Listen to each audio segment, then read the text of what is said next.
warm welcome to the program. I'm Teniola Shobowale. We begin today in the United States, where the government has revoked the entry visa for the Prosecutor of the International Criminal Court, Fatou Bensouda. The decision, widely believed to be Washington's response to Mrs. Bensouda's investigation into possible war crimes by American forces and their allies in Afghanistan. The U.S. Secretary of State had earlier warned the U.S. might refuse or revoke visas to any ICC staff involved in such probes. Mrs. Bensouda's office, however, says the ICC prosecutor will continue to do her duties without fear or favor. A 2016 report from the ICC says there is a reasonable basis to believe the U.S. military committed torture at secret detention sites in Afghanistan operated by the CIA. It also claims that the Afghan government and the Taliban committed war crimes.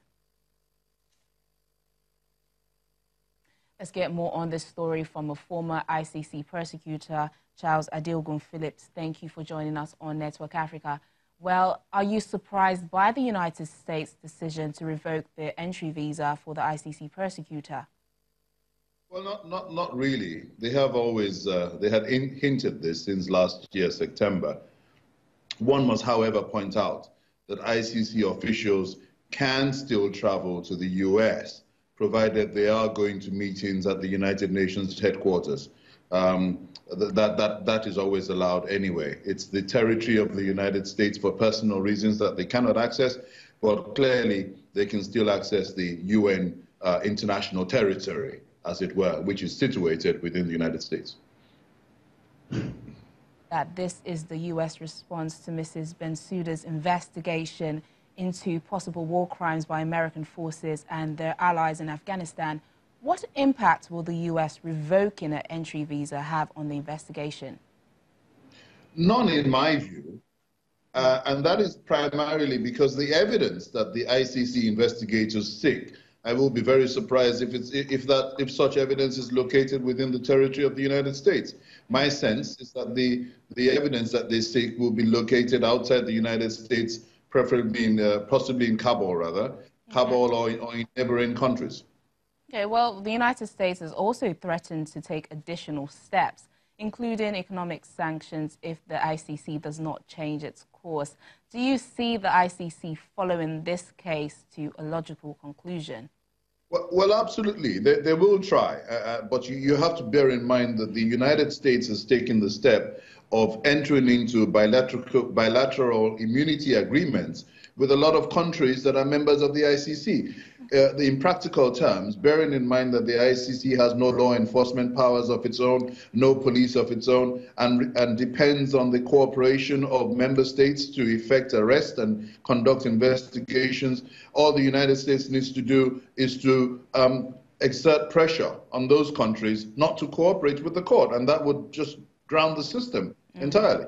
Okay, well, help us understand this a little bit more. The United States is not a member of the ICC. So what happens if the court does not prove that American forces and their allies committed war crimes in Afghanistan? Well, there are quite a few challenges. The first challenge is that because the U.S. is not a member of the ICC, the matter would then have to be referred to the UN Security Council. The U.S. is a permanent member of the UN Security Council and has veto powers. And I would be very surprised if a resolution of the United States Security Council will be brought to bear, authorizing the ICC to commence investigations against the U.S., which is a permanent member of the UN Security Council in the ICC. Okay. Well, there's this controversial notion with African nations. Does this move by the United States give credence to the accusation that the International Criminal Court is unfairly targeting Africans for investigation? No, it doesn't. No, it doesn't. And I've always made the point that African countries themselves submitted to the jurisdiction of the ICC. And in fact, Africa as a voting bloc is the largest single continent represented at the court. So it certainly does not bear any semblance to the court being biased against African leaders. Certainly not. I don't share that view. Okay, former ICC prosecutor Charles Adeogun Phillips, it was interesting getting your thoughts on this issue. Thank you for joining us on Network Africa. Thank you for having me. Thank you for having me.